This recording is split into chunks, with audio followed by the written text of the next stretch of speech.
In 1873, a wounded Confederate soldier settled on the property with his caretakers, a small family of 3. My grandfather, who was an Englishman, after he fought in the Civil War, and he came home to Campbell County, and he met a few people there, became friendly with them, and asked them if they would be interested in living with him on his property and taking care of him because he was unmarried. He promised that if they took care of him and helped tend to the farm, that he would deed to them not only many of his personal belongings, but the entire estate. So he was true to his word when he passed on, and he left it to them.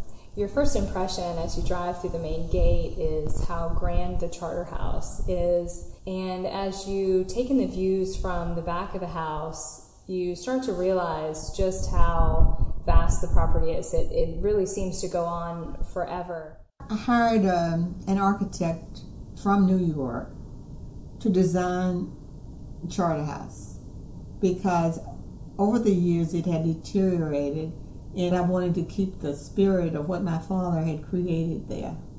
And so I tore down the old charter house, but left the foundation there so that I could reclaim what he had tried to establish there.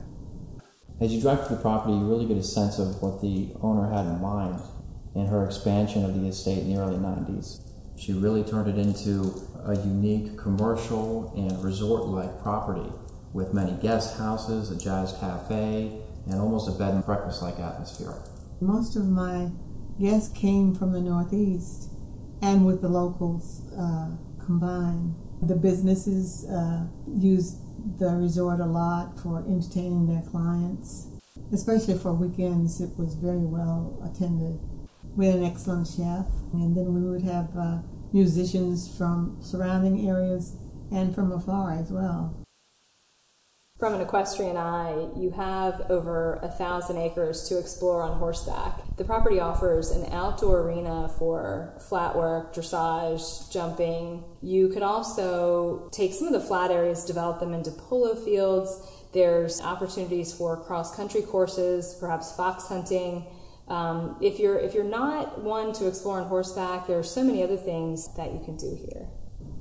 It has a lot to offer for as far as sports are concerned. We had developed a tennis court and had plans for a golf course, but we never actually did that.